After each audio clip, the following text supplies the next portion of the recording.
Ketagihan dadah, rawatan rohani sebagai penawar. Bahagian 3, terapi rohani sebagai penawar. Terapi rohani bukanlah sesuatu yang bersifat magis dan bukan juga sekadar doa atau kata-kata motivasi semata-mata.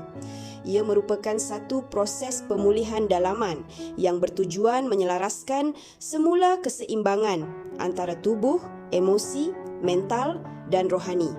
Pendekatan ini membantu individu melepaskan beban negatif serta memulihkan diri secara menyeluruh, termasuk kesan ketagihan yang masih berbaki dalam tubuh dan minda.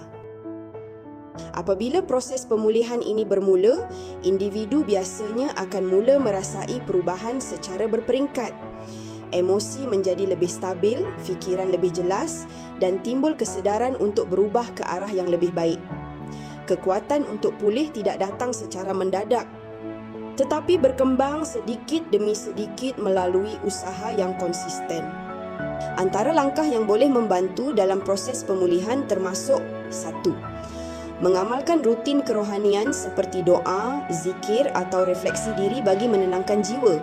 2. Mengamalkan pemakanan seimbang untuk menyokong kesihatan tubuh.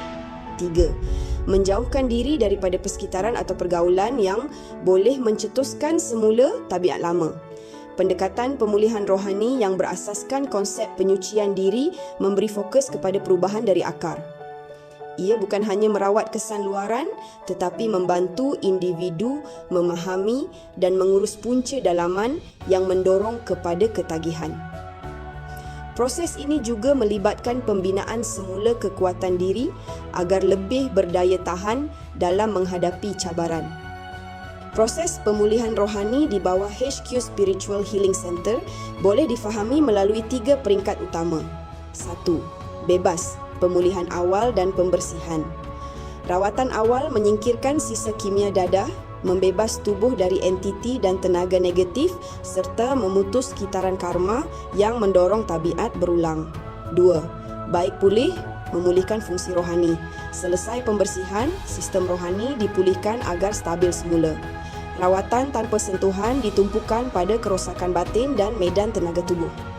3. Bina, menaik taraf sistem rohani. Apabila struktur dalaman diri kembali stabil, individu menjadi lebih kuat dalam menghadapi pengaruh negatif di sekeliling. Kesan positifnya dapat dilihat apabila fikiran menjadi lebih jernih, emosi lebih terkawal dan tindakan lebih rasional. Dengan pendekatan yang konsisten dan sokongan yang betul, proses pemulihan ini mampu membantu individu keluar daripada kitaran ketagihan dan membina kehidupan yang lebih seimbang serta bermakna. Ketagihan mampu ditangani dan dipulihkan. Ketagihan bukan sekadar isu penggunaan bahan terlarang, tetapi melibatkan kesejahteraan diri secara menyeluruh, termasuk fizikal, emosi dan rohani. Oleh itu, proses pemulihan tidak memadai jika hanya tertumpu kepada aspek fizikal semata-mata. Pendekatan yang lebih berkesan ialah pemulihan secara holistik, termasuk usaha penyucian diri atau tazkiyatun nafs yang memberi fokus kepada memperbaiki keadaan dalaman. Melalui proses ini, individu bukan sahaja berusaha membersihkan tubuh daripada kesan bahan berbahaya, tetapi juga memulihkan kekuatan jiwa agar kembali seimbang dan selari dengan fitrah asal.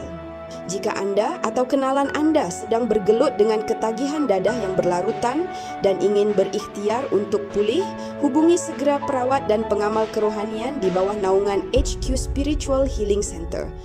Dapatkan rawatan yang disertai bimbingan dan konsultansi dengan penerangan yang jelas dan berbeza dari pusat rawatan lain sepanjang tempoh rawatan. Rawatan dari punca, rahsia penyakit tidak berulang.